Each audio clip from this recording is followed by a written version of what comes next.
Hey, take my hand and come with me because you look so fine that I really want to make you mine. Well, the Clipsal 500, it's all about on-track and off-track. Plenty of entertainment around the facility here to keep the fans entertained in between races. A lot of lovely ladies as well. We're getting set for the V8 Utes, but it is a real party atmosphere, and these guys add to it, George Medicki. V8 Utes, street track, concrete. I don't think I could watch. These guys love this place. I love this place. You know, these cars are fantastic to watch around here because there's so much body movement, so much roll. They're really exciting, makes for exciting racing. Don't forget, too, we're heading to Symonds Plains in Tasmania for the Tasmania 360 Corporate Hospitality. Some great vantage points on the 2.4 kilometre track available. The phone number and the website on your screen to make sure you sort that out before we head back to Tassie. Looking forward to getting down there and getting to one of the most historic venues in the V8 Supercars Championship. We'll be on board for this Ute race with Craig Donis with the Vogue Financial in-car in the Thirsty Camel Commodore. We've got cameras here, there and everywhere. Elliot Barber's done a great job on debut. Cedars Racing Team Ford. He'll start from position number 8. So it's Nathan Pretty to the left of screen. New colours for him this year. Andrew Fisher to the right, who's been on the podium here for the last couple of years. Can he win the round? We'll find out. Final race of the weekend. Off and running down to turn number 1. Gary Baxter and Reece McNally start on the second row of the grid. And look for Ryle Harris, car number 1, reigning champ, looking to work his way through side by side through the first chicane. Great start from Fisher, but Pretty's not ready to give it up yet. He's fought hard for this position. Oh, Noonan around into the turn 2. And that's not me, that's Rhett Noonan. He gets cleaned up on the way through. And that was Richard Bloomfield, who's knocked the left front off the 57 car. Broken suspension all over the place, panels flying. This is a Ute race, let's not forget, as the guys make it through the turns 4, 5 and 6. Took 2 corners before we had drama. We jump on board with Elliot Barber, looking forward at Ryle Harris, the tap-out Falcon, car number 1, reigning champion, sealed the deal in Sydney last year, and we saw him put a pretty brutal pass on David Cedars in race 1 on Friday. He actually got pinged for that. He got penalised 10 positions for the rough pass. He's been fighting his way back through the weekend ever since. It's been the note of the weekend, hasn't it? You know, we've seen a lot of drivers handed out post-race penalties, so that was Ryle Harris. Did he get away with it? The boys are trying on lap 1, aren't they, Noons? He did. He made it through. I don't know how.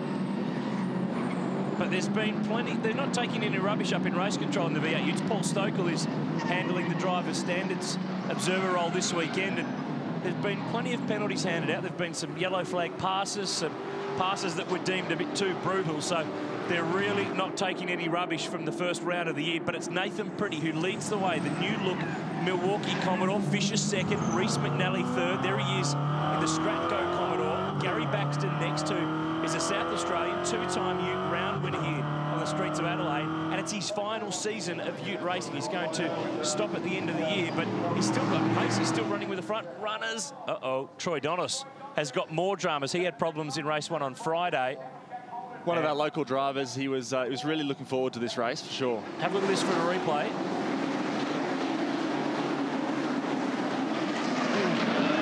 Got to help.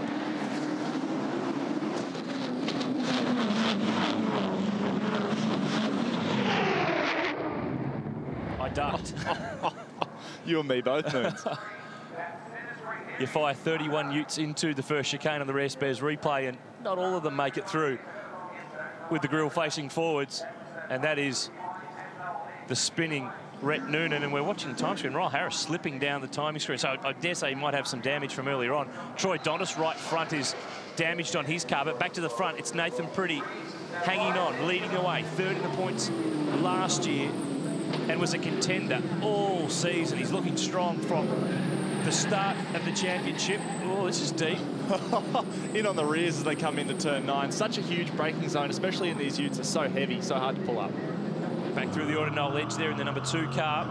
We've got a really good mix this year. There's plenty of rookies who've joined in the series as well. And I think it was our timing monitor that was having a little bit of a drama with Ryle Harris. He is still running in position 7 in behind Chris Walton, who actually did win race 2 yesterday, but had it taken off him for some contact with his own teammate Ryan Hansford as he was on his way through in the Stop, rewind, replay. Reverse grid race is what I was trying to say. So he's also charging his way through, and he's just at the fastest lap of the race, so there's no problem with his speed. Yeah, Chris Walton's sort of styling himself as the new Royal Harris, Mr. Excitement, isn't he? You know, he's making all these big passes in the reverse grid races, always goes forward, but sometimes pushes his luck a little far. On board with Elliot Barber, one of the rookies. I think we've got 7 rookies in the field this year, looking forward at another Jesse Dixon.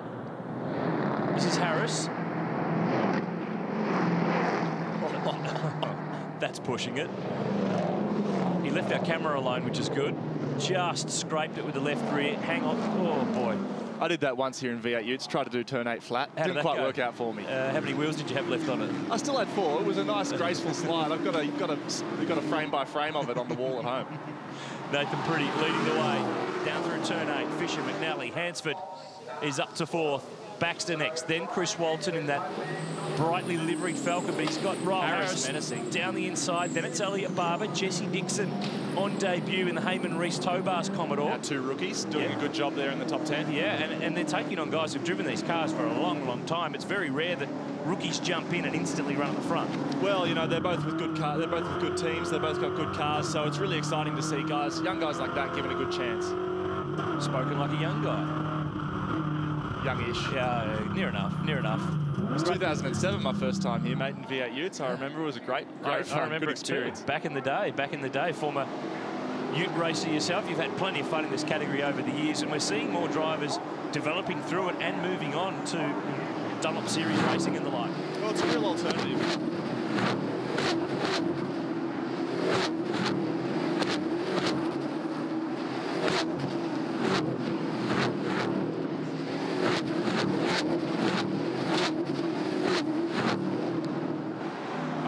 I'm shocked. Don't they sound good? I'm shocked, though. No one did anything wrong there. Well, it's developing as a real alternative to the open wheeler route. You know, Formula Ford, Formula 3. Guys who are a bit tall like myself, 6'6", can get into a ute, get some experience, and then take their career forward from there. Ryan Hansford's picked up another spot. He's through to 3rd spot. He's got by Reese McNally. Remember, too, that there's points awarded for qualifying in the Utes from earlier on in the weekend, so Nathan Pretty's done a very good job right throughout the weekend. He's on target not just to win the race, but to pick up the opening round win of 2013. It's, would you believe it, the 13th time the Utes have raced here in Adelaide. They've become a staple part of the diet here at the Clipsal 500. How about the lockups down at turn 9? Royal Harris was in pretty deep there as well. Jack Ellsgood, the Fuchs Falcon here, car number 11, fighting with Charlie O'Brien, who just can't stay away from this series. He comes in, he goes out, he comes back. You know, he was here for the first Adelaide Grand Prix. I had to go through the stats books. 3rd in the touring car race in a BMW. This is not good. Cam Wilson has had a spin on the exit of turn 9. One of the big gun Falcons. Straight into reverse, flicks the J-turn. You know, Cam's had a pretty up and down weekend, and, whoa, it looks like it's not getting any better for him at the moment. He's previously been the lead engineer for that team. He had a race on the Gold Coast last year and won it. And beat me. And has now stepped in this season. I was trying to pass him for the last 4 laps. You know, he had that thing. The thing was as wide as a dump truck. I think he cut the chicane a couple of times just quietly as well. Let's have a look at the replay. It's a DIY, or as Craig Donis assisted here, I'd say he has. Bang. Where's the touch? You know, Cameron sort of did that to himself. He was a little bit wide, turned in on Craig, in my opinion. So, look, you know, it's a... just no room. 2 into 1 doesn't go there. Interesting to see what Paul Stokel and Race Control will make of that. Just hearing, too, that Ryan Hansford will pick up a post-race 5-second penalty applied to his race time for a jump start infringement. So he sits 3rd on the road, but that will obviously change. Boy, David Cedars using all of the road. He got the mirror. He's not short of commitment, is he, David? No. He knows how to drive these things. He knows how to drive them hard. But for my money, Nathan Pretty, what a class act all weekend. He's been fantastic. They're not going to get near him, even though Cedars did break the lap record earlier on in the weekend. He has the fastest lap in this race. Here he is down the inside on Charlie O'Brien. And that point I was making earlier, that Charlie was here in 85 for the first Grand Prix in a BMW touring car. He finished 3rd behind Dick Johnson and Peter Brock. He's been in and out of the Utes. He's had success. He's won rounds. He's won races. And he's joining the Cedars team this year, driving this number 10 FW1 car. So he's right in and among them. And Cedars here's got some pace, but not many laps to play with. Yeah, exactly right. Cedars got a lot of work to do after some missteps earlier on in the weekend. Oh, as he goes wide, Charlie's on the inside. Teammates, 2 FW1 cars. out of the last turn, big drag race down to turn 1. Gee, if that's how your teammate treats you, I'd hate to see how you go with the rivals. Well, how about Walton and Hansford? Well, in race 2, same thing. They had contact yesterday. We've got a bit of history going on this weekend. Seems like there's some red mist coming down in the air. Every man for themselves is the Ute motto, and certainly that's what they're doing at the moment. Not wrong. Pretty stretching the margin, George. 1.4 seconds back to Andrew Fisher. Hansford next, of course, with that 5-second penalty hanging over his race time. This is seen as he was wide and deep in. Charlie sees a gap. He's sliding as well. There goes some glass. Charlie back on the gas, big drift, you know. He knows these things. He races them really well, as we see a move with Fisher. Oh, that was Hansford trying to get a move at turn 4. Didn't get in the gap. Great recovery by Fisher. Yeah, very easily could have looped it around there. But Pretty's got away. He's building the margin. It's 2.1 seconds. And this time last year, all the Holden boys were bleating that the Fords were too fast. Judging from the mix of cars we're seeing here with Fords and Holdens, looks like Parity's pretty good, and Hansford knows he needs to make time. He needs to get as far down the road as he can, because 5 seconds will be added to his time. Yeah, exactly right. As we see Gary Baxter, Elliot Barber, nice little battle pack here. Up over the curb, smashing down, rear end hanging out. Man, good Ute racing. Riding on board with Chris Walton in the Renko Ford, run by the Rod Dawson squad from Queensland, and he was strong at the start of last year. He won the round here, but then he faded. Jesse Dixon down the inside there, but Walton was 7th in the points last year and just faded in the second half of the season. But we know he is fast and not afraid to use the bumper. He is fast, but he's struggling for pace at the moment. I can't understand why. You know, we're seeing all of our rookies go past as the rear of the Heyman Reese car hanging off. And this is Dontis into pit lane in the Thirsty Camel Commodore. So both of the Dontis boys, twin brothers, have had dramas in this race. Now, Fisher's got a drama too. He's got the wipers on. It's not raining, we can tell you that much. Harris is trying to do the old over and under, get on the outside of this one.